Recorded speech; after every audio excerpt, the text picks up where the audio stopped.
Yesterday versus today. This is Bremen, Ohio. This is typical of what you saw in Ohio's landscape all across the eastern part of the state. And these big wooden derricks would stay on the property for the life of the well. And what they did is they literally drilled one well on top of another, okay, because that's where they thought the geology would be. Today, not only is that not a good idea, but today Ohio is a spacing state. And that's why not all states are, but we require 20, 40, or 80 acres to be leased. The deeper the well, the more property you have to lease. And in a horizontal, if you're going to go horizontal, about 620 minimum acres have to be leased. Why is that important?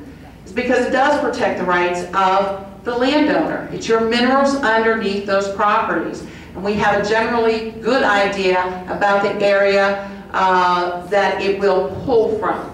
And spacing is very important. Your mineral rights are extremely important. If you buy a piece of property, make sure you ask, is the mineral rights included? And that's where we often get into some animosities with neighbors and friends that maybe they didn't purchase the mineral rights, but in all fairness, oftentimes mineral rights are not explained to people. And I think that should be on the front page these days. I really do.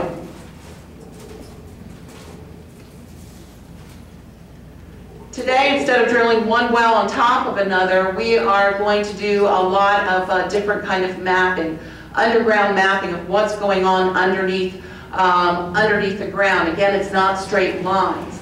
And to give you an idea, has the technology changed? Is it your grandfather's old well? Well, no, it isn't. 20 years ago, the company I worked for, one of our budget items was colored pencils.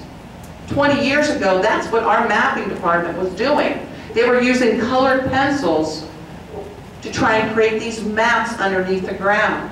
Look at the technology that has changed in the last 20 years. So what I want to do is try and take a sample of this. So let's say this green here, let's say that's the Clinton sandstone, okay? Wouldn't do us any good to drill right here, would it? We missed. That's why we won't drill 6,000 wells again in this state. Let's take that same green area, and let's say we want to do a lateral out here, okay? Well, guess what? We want to do a horizontal lateral, and it pinches off. We missed, didn't we? We need about a mile of good, thick rock. So the mapping is extremely important. And here in Ohio, we're in a leasing and exploration phase, and we'll continue to be so in about 2 years. You are not going to drill an oil and gas well until you have done the science. And the science is extremely expensive. This is where our geoscientists come into play, our geophysicists, and your geology is very, very important.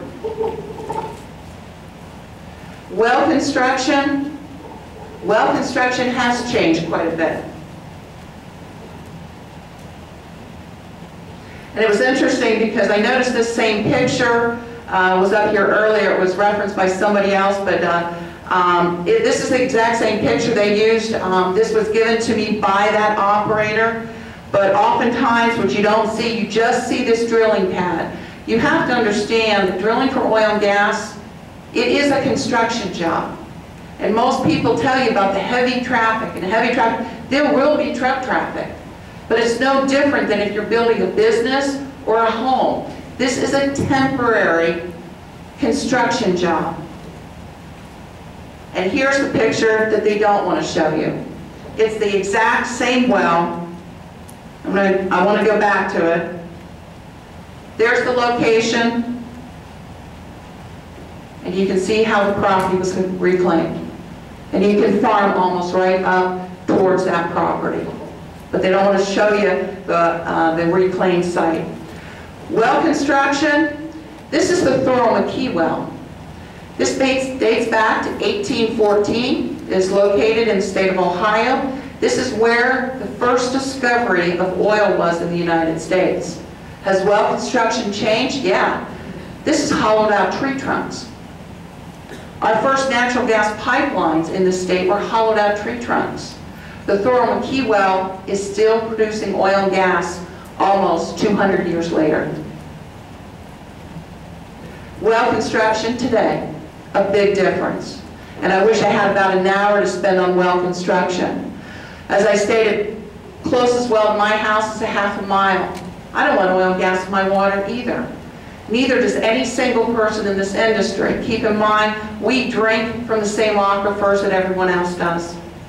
And the thought that we would go out there and pour toxic pollutants into the wellbore to poison our families, our friends, and people in our community, it's just the opposite. You're going to do everything possible to make sure that we have good well construction process.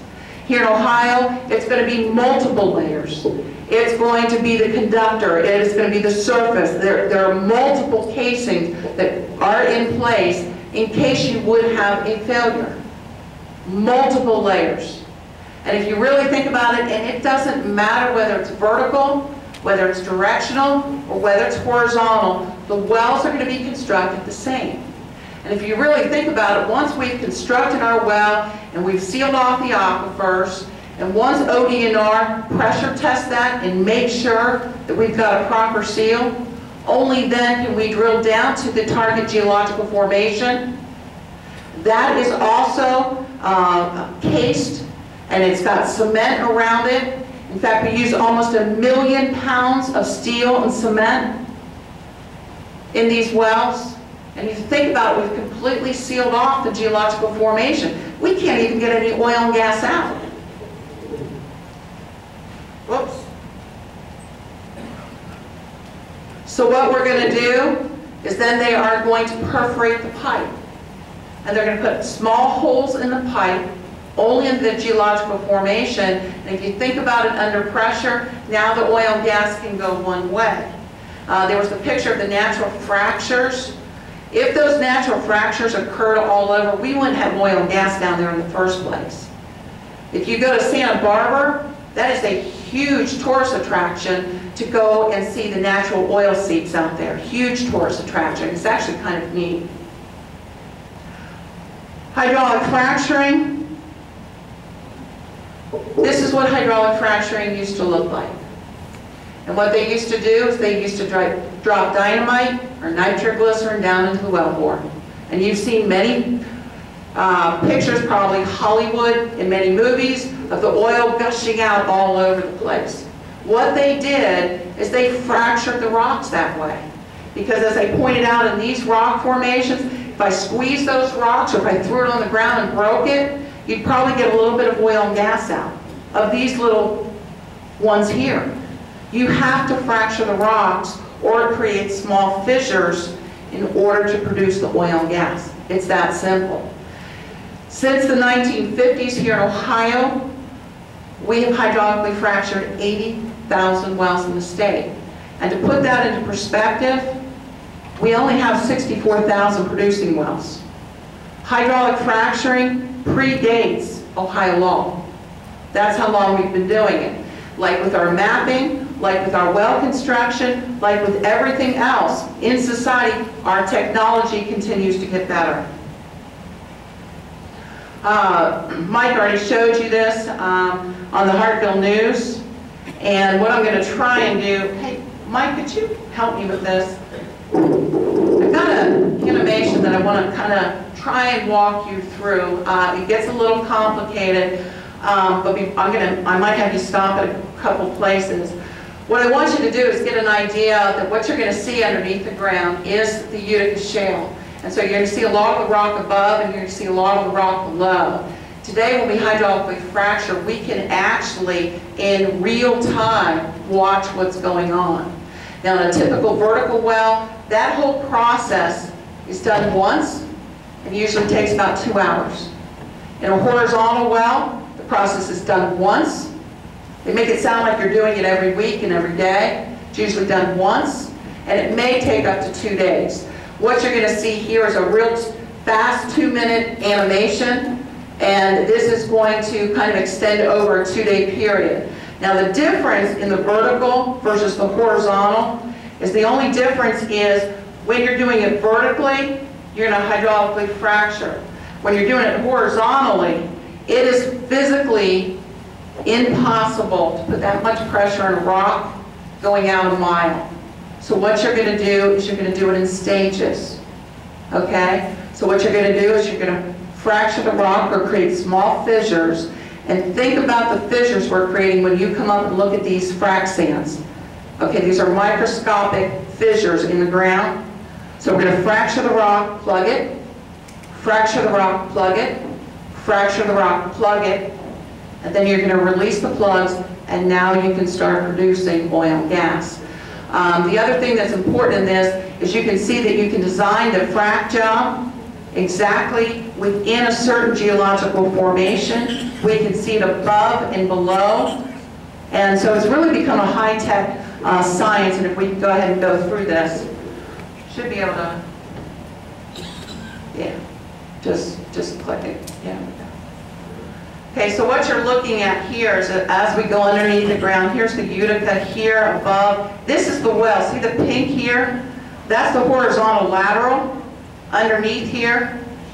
Okay, and what these lines here are doing, each color is a different stage of that fracture. So we can see in real life time exactly where those fractures are going over a period of time.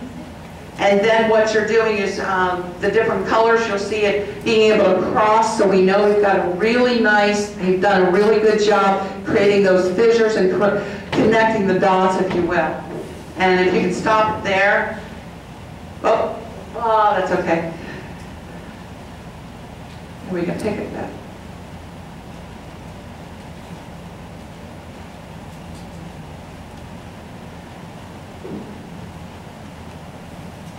We'll pick back up again. And you can actually, like I said, here's the well bore here. And so people saying we're going outside of this geological formation, and we're just simply not. And what's interesting about the Utica is if you hear the term Point Pleasant, that is a section of geology within the Utica Shale that really is where we're pretty excited about. And the Utica, again, is being able to produce not only crude oil, but natural gas and also the wet gas I mentioned earlier. That's good enough. So it really is a fascinating science. And the reason why we do that, if you think about an oil and gas well like a can of pop, and everybody's done this, and you take a can of pop and you shake it, what happens is when you do it, you get that initial pressure that comes out of the ground, okay? And we've all done it, and it's pretty funny unless you're the one getting sprayed, okay? But if you think about it, what happens to most of that pop?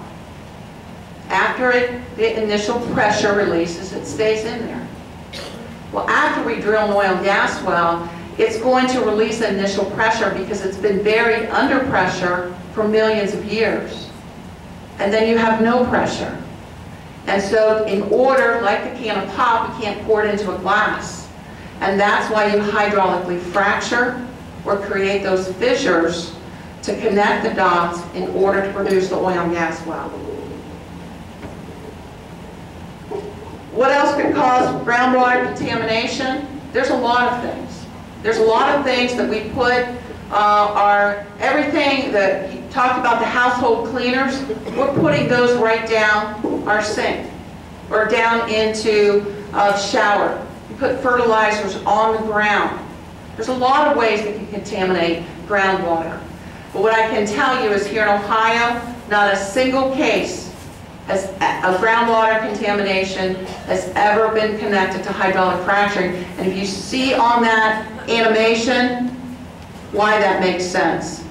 And we've done that 1.2 million times across the United States. And again, there's never been any correlation to groundwater contamination. I did do it.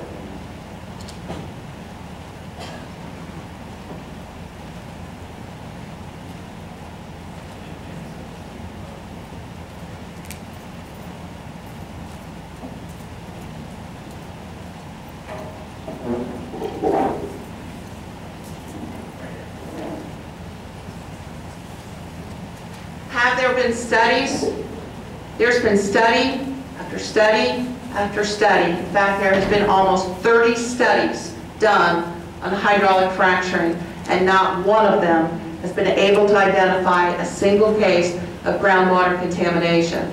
That includes the Groundwater Protection Council, the Interstate Oil and Gas Compact Commission, which is made up of regulatory agencies, okay? That includes the EPA. And people say, well, we should put a moratorium on it. Well, EPA is going to come out with one in 2014. Well, it's a no-brainer. If there has been no connection to groundwater contamination, hydraulic fracturing, what do you think the new study is going to say right now? We have done this over 60 years. We've got good data. And again, it's the only way you can produce oil and gas. So when they really say ban fracking, they're saying ban oil and gas development. And instead of saying fracking, which most people don't understand, just say you want to ban oil and gas. Final environmental footprint, it's going to depend on the landowner. Okay? The landowner is going to dictate that. And there's a lot of different types of landowners. Okay? Again, the drilling operation is 24/7. Vertical well, that rig's there only 7 to 10 days. Horizontal, it's only there 30 days. Think about how long it takes to build the average home. This is an oil and gas well, middle of a community property. This is on school property. This is the middle of a very urbanized, you see the cars all parked around it. Same with this here, you barely make out the pump jack. And this photo here, I just thought I'd throw that in there. That is why oil is still measured in barrels. We used to take the oil, fill it in barrels, and literally roll it down the river. Again, yesterday versus today.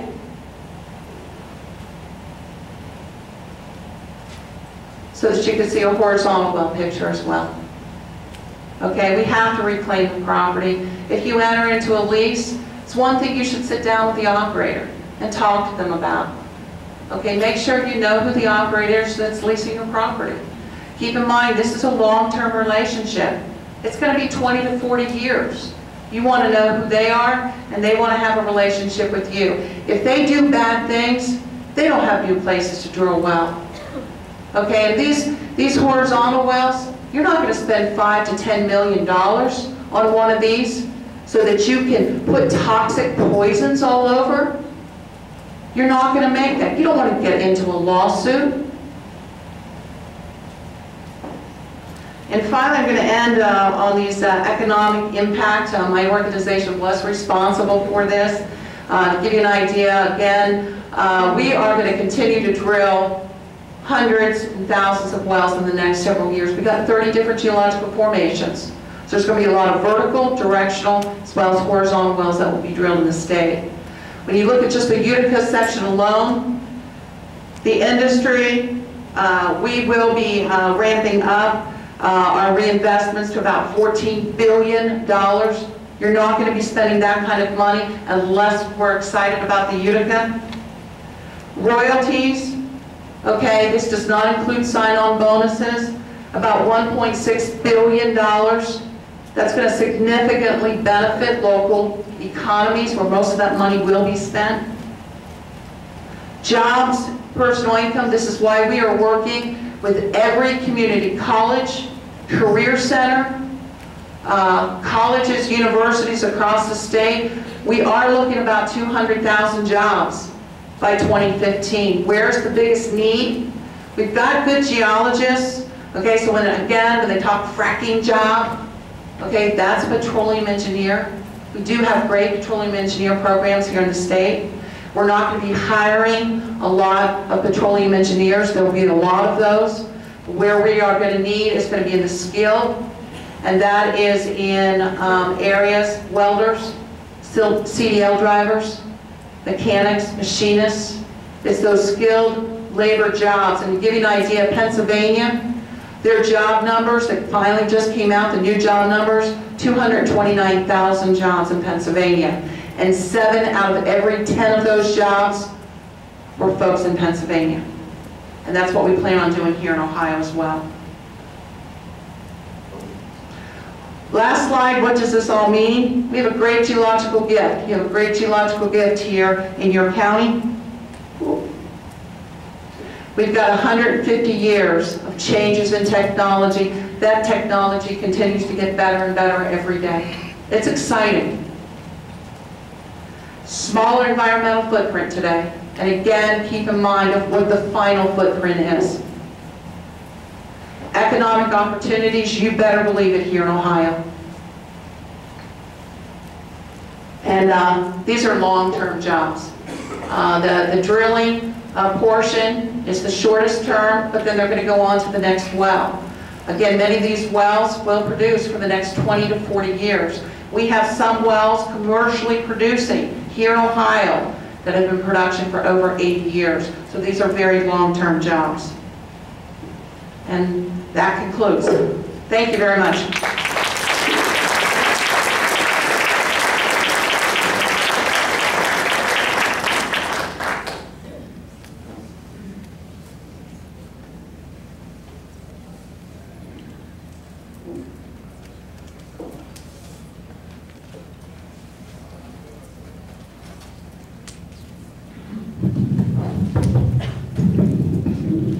All right.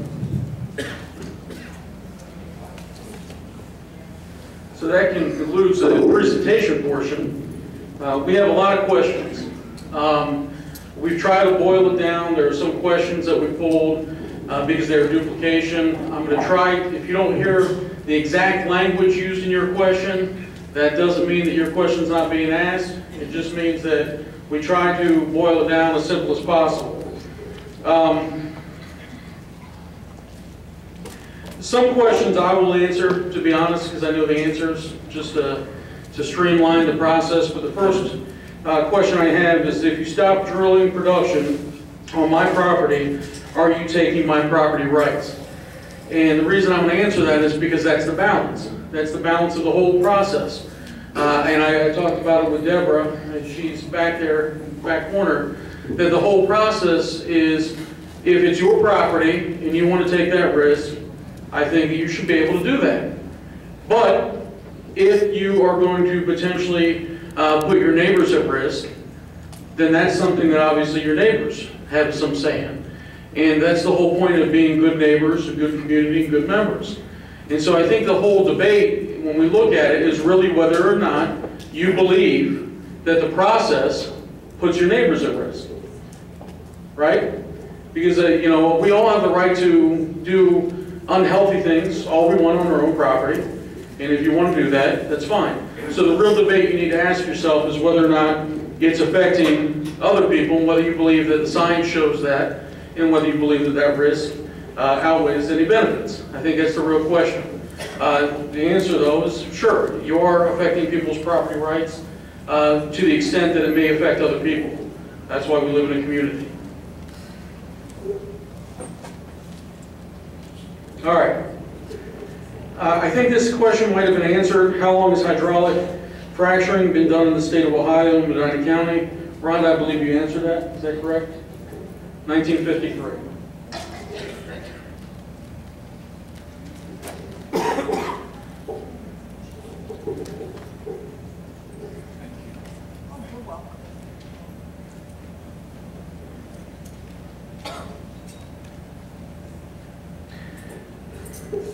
All right. This question's asked in a lot of different ways. The context is, it says the industry stands to make enormous profits from fracking or hydraulic fracturing.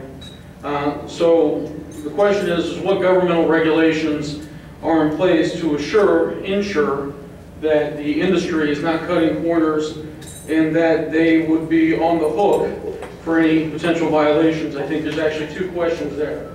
One is, what's to make sure that the industry is not cutting corners? I actually will give both sides an opportunity to answer. I ask that you try to keep it to a minute, okay? Because I think it's a fair question for both sides. So, who's going to answer the question for you all? And we'll use that microphone for answering the questions because I turned it on.